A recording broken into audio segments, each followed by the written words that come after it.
ini.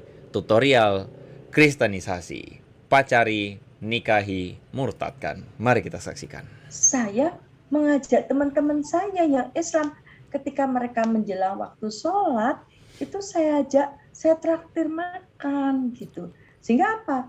Akhirnya mereka nggak sholat.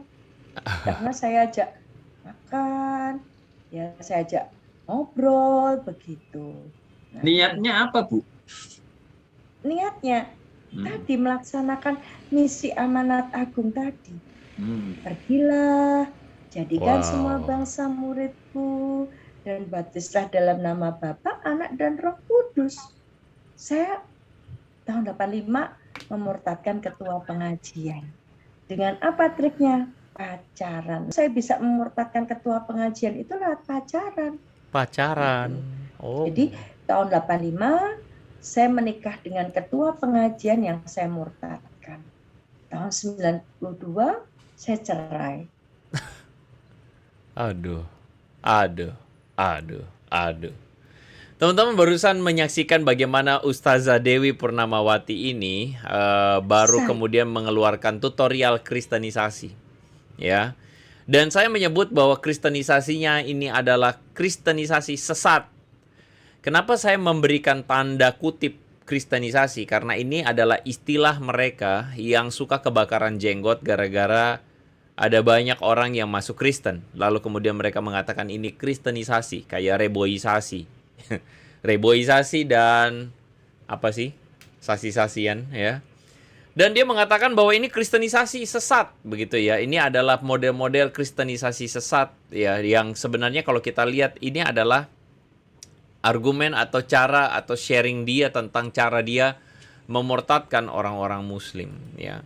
Dia mengatakan sering mengajak makan teman-teman muslim supaya mereka tidak sholat.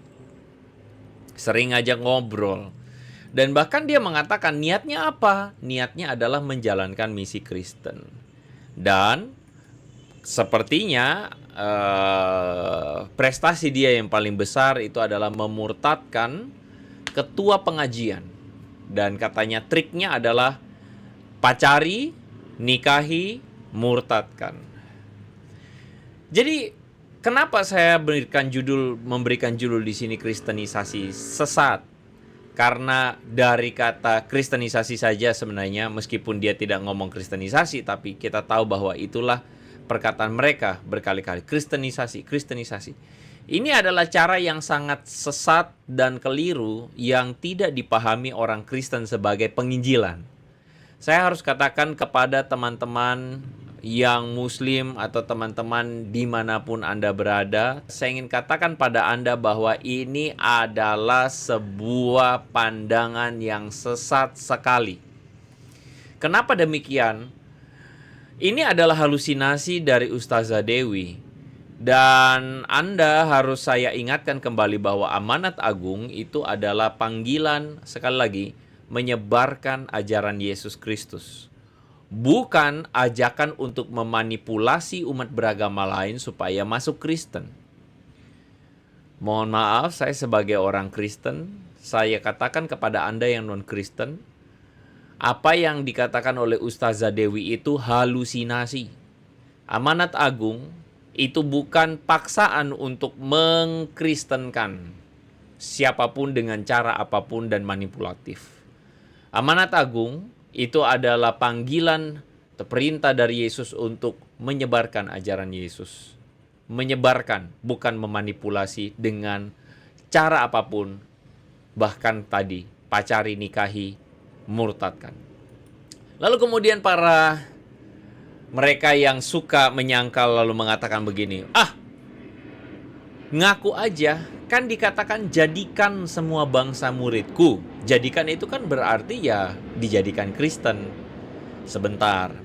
Waktu dikatakan jadikan semua bangsa muridku, ini adalah sebuah kata, jadikan ini tidak bisa dilepaskan dengan kata muridku. Dan ini adalah, kita mesti memahami bahwa panggilan menjadi seorang murid itu selalu diawali dengan panggilan. Jadi tidak ada ujuk-ujuk Anda dipaksa jadi murid. Kecuali Bu Ustazah Dewi dipaksa masuk sekolah sama orang tuanya sehingga jadi murid.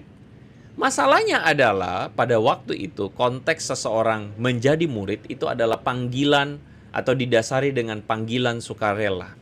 Panggilan itu bukan paksaan dan direspon dengan sukarela oleh seseorang yang akan menjadi murid. Jadi menjadikan semua bangsa muridku ini adalah sebuah perkataan Yesus di mana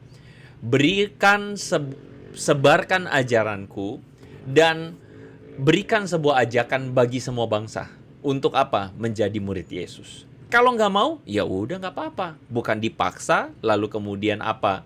Dinikahi, dipacari, dinikahi, dikristenkan. Nggak begitu. Jadi kesaksian Ustazah Dewi tentang kristenisasi itu adalah sebuah tuduhan yang sangat palsu dan sesat. Tuduhan kristenisasi yang dimunculkan oleh Ustazah Dewi ini adalah sangat keterlaluan banget, teman-teman. Karena ini yang menjadi narasi-narasi yang selalu dikembangkan oleh mereka. Mereka selalu menganggap, oh Kristen itu bikin kristenisasi. Bagi sembako untuk kristenisasi. Lalu kemudian apa nih katanya nih? Bagi Indomie kristenisasi. Selalu berpikirnya kristenisasi. Karena ini adalah narasi apa? Mohon maaf. Ini narasi orang-orang yang kalah. Narasi orang-orang yang, mohon maaf, yang pengecut. Anda mengatakan bahwa kami melakukan kristenisasi. Loh, kristenisasi apa? Itu adalah satu istilah yang Anda ciptakan yang mohon maaf. Saya pun sebagai seorang Kristen bisa saja mengatakan bahwa Anda pun melakukan Islamisasi.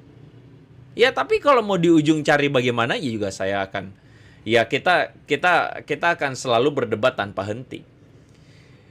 Berapa waktu yang lalu ada seorang teman yang subscriber yang komen di YouTube saya yang mengatakan oleh pernikahan adiknya akhirnya menjadi mualaf. Kenapa? Karena dipaksa, karena sudah terlanjur cinta, mualaf.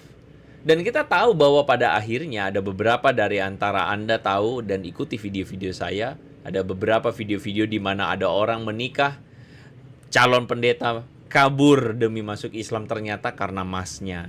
Ada cucu pendiri gereja Pentakosta yang akhirnya menjadi mualaf karena apa? Ya karena masnya lagi. Teman-teman bisa saksikan terlalu banyak di video-video saya. Anda bisa menemukan bagaimana terlalu banyak contoh-contoh mereka-mereka yang mengaku katanya mengaku bahwa mereka itu masuk Islam karena mereka itu ya pada akhirnya setelah kita telusuri, Anda akan melihat nih ya, contohnya nih ya. Nih, ini nih. Cucu pendiri gereja Pentakosta ya, mimpi bertemu dengan Muhammad dan Yesus. Padahal gara-gara menikah, pindah Islam. Lalu kemudian ini lagi nih ya, yang calon pendeta nih, yang katanya pindah agama. Karena apa ya? Karena ya mau nikah. Ya ada terlalu banyak bukti-bukti seperti ini dan ya kita udah bosan ya. Karena itu ya ketika Ustazah Dewi ini mengatakan trik kristenisasi, pacari, nikahi, murtadkan, Anda itu lagi halusinasi. Udah sesimpel itu aja, halusinasi. Nih saya ngomong gini, mau tahu jurus ninja? Jurus ninja mereka untuk nambah member. Ini tulisan dari Muhammad Aldian. Kita laki-laki muslim disarankan Ustadz untuk menarik perempuan Nasrani masuk Islam, apapun caranya adalah halal. Harus kita ketahui perempuan Nasrani itu banyak yang murahan dan gak laku dengan seiman mereka. Rela masuk agama kita Islam. Jadi oleh karena itu pacari perempuan Nasrani, pelet biar lengket, dan hamili biar dia masuk Islam. Cara gini kita bisa buat umat Nasrani punah secara halus. Karena perempuan Nasrani mudah diiming-iming harta dan cinta. Ingat kata Ustadz. Ini adalah bukan tulisan saya dan tentu saja saya tidak fitnah, saya berani jamin. Ini bukan reka-rekaan saya dan ini adalah sebuah tulisan yang saya dapati di Facebook, begitu ya. Nah, pertanyaannya adalah teman-teman, jadi siapa yang memulai dengan cara pacari, nikahi dan murtadkan itu? Siapa yang mulai? Saya kira kami umat Kristen pun berhak untuk mengatakan bahwa cara seperti itu pun ada yang dilakukan oleh Anda. Dan tentu saja Anda jangan menuduh yang enggak-enggak, ya. Anda menuduh yang ngawur sehingga seperti itu, kami harus seakan-akan memberikan citra agama Kristen adalah agama yang buruk sekali. Karena Anda ngomongin, ya itu tadi, kalau dalam bahasa saya adalah Anda playing victim terus, ya. Playing victim, dan playing victim tiada henti.